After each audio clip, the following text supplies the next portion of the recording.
Saudara, mari kita lanjutkan lagi eh, membahas tentang Ernest Renan dan Confucius itu.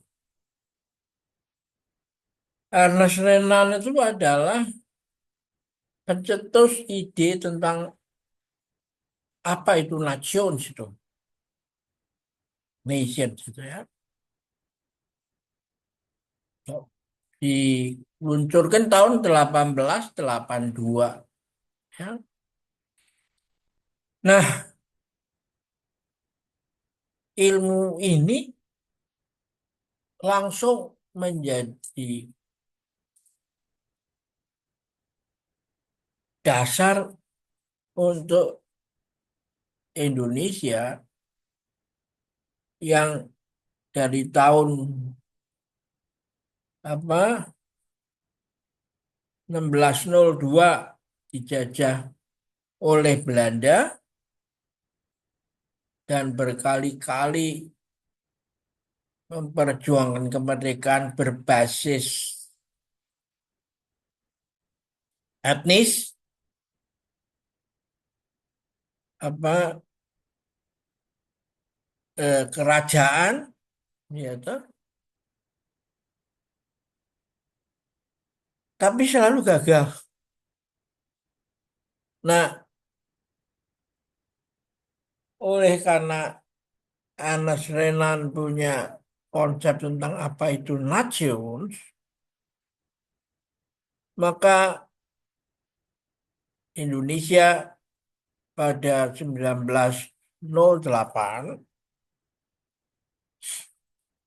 berhasil menyelenggarakan atau membuat Sumpah Pemuda yang menyatukan Yong Java, Yong Ambon, Yong itu dan Yong Islam, Yong Kristen yang berbagai diversity itu menjadi satu nation itu, yaitu Indonesia pada 1928 gitu. Butuhkan waktu kurang lebih 20 tahun itu ya. Dan lalu setelah Nations Indonesia dengan Sumpah Pemuda satu nusa, satu bangsa, satu negara, bahasa Indonesia, lalu dari 1928 itu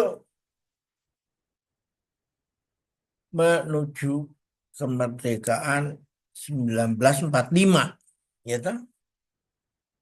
Nah,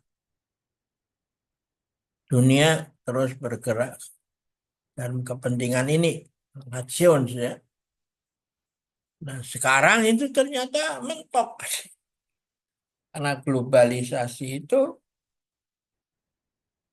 apalagi di bidang ekonomi ini, yaitu perlombaan menjadi superpower, gitu, survival of the fittest, maka pertikaian terjadi merambah ke bidang ekonomi akhirnya tuh. Dan karena itu kita melihat perang tarif, perang dagang itu. Ya, perang dagang itu akhirnya akan kembali pada kepentingan nation masing-masing kan. Ya, tidak ada yang memperdulikan keadilan sosial bagi seluruh dunia itu. Ya, nah padahal pimpinan agama-agama besar ini Kristen, Katolik misalnya sudah mengeluarkan konsep Laudato Si sama Fratelli Tutti. Nah, ini sejalan dengan konsep antropokosmik humanisme dari Weming ini ya, yang bukunya diterjemahkan dalam bahasa Indonesia oleh penerbit Misan. Ya, nah Ini artinya juga sama dengan kehadiran manusia itu bukan untuk menguasai, tapi menjadi dunia, tapi menjadi rahmat bagi seluruh alam semesta. Seperti juga dikatakan oleh kearifan Nusantara dengan konsep atau pemikiran tentang memayu hayuning bawono. Cantiknya manusia tergantung pada cantiknya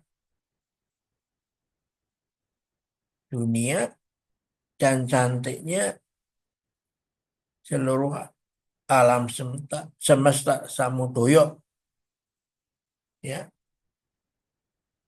jadi nasionalisme itu tidak boleh tertutup untuk dirinya sendiri, tapi seperti dikatakan Bung Karno 1960 dalam pidatonya di PBB, to build the world anew, bahwa nasionalisme adalah dalam paman sarinya internasionalisme itu. Atau mendapat pengakuan sekarang ini oleh Sekretaris Jenderal PBB Guterres ya, Antonio Guterres ya. Jadi akar daripada pemikiran kosmosentris dari Tuweming ini kalau dilihat dari sudut sinologi,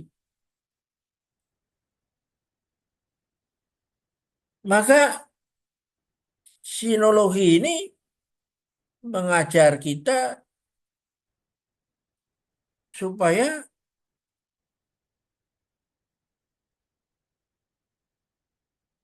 aku yang terus berkembang itu. Sehingga aku itu manusia, langit, dan bumi pian berhenti menjadi satu. Ya. Ya, ini semua sama kan kalau begitu. Nah, tapi repotnya kalau belajar sinologi dengan kacamata barat yang diterapkan dengan Ernest Renan, maka menghasilkan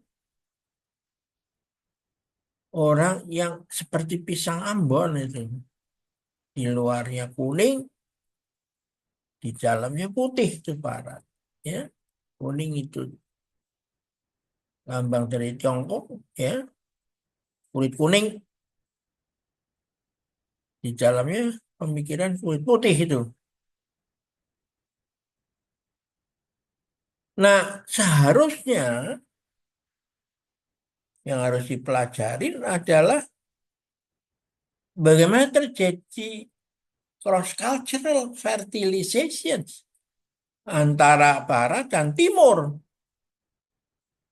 dan merupakan kelanjutan dari perjalanan pendeta Tang ke barat mengambil kitab Tripitaka di India dan Bodhidharma dari India berjalan ke barat, ke timur, ke kuil Shaolin dan menghasilkan Chan, gitu. Lalu ke Jepang menjadi Zen dan ke Taiwan menjadi Suci itu ya,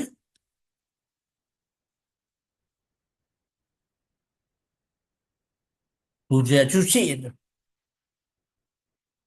Yang konsepnya adalah doa yang tertinggi itu adalah memberi, bukan minta-minta, minta panjang umur, minta rezeki, tapi memberi.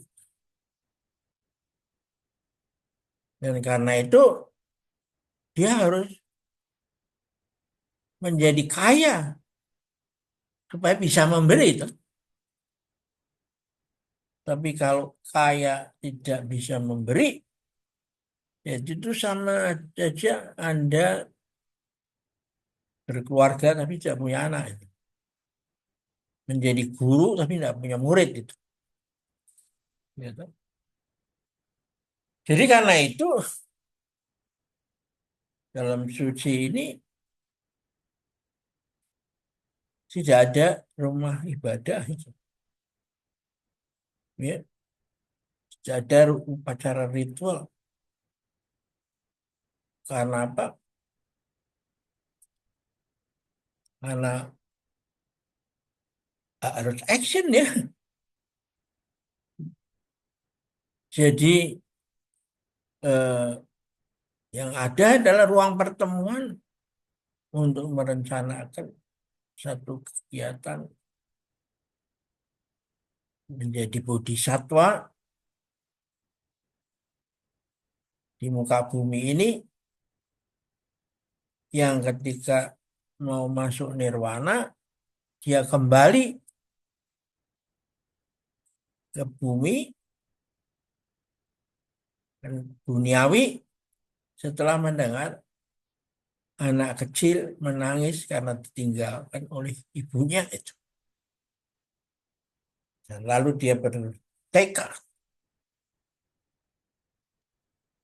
membuat seluruh dunia itu masuk ke nirwana dulu sebelum dia masuk nirwana. Dan kemudian berkembang lagi menjadi menguras neraka sampai bersih dan penghuninya masuk nirwana dan dia sendiri sebagai yang terakhir ini. Ya, dari penjelasan ini kita akan tahu bahwa Timur ini mengandung benih yang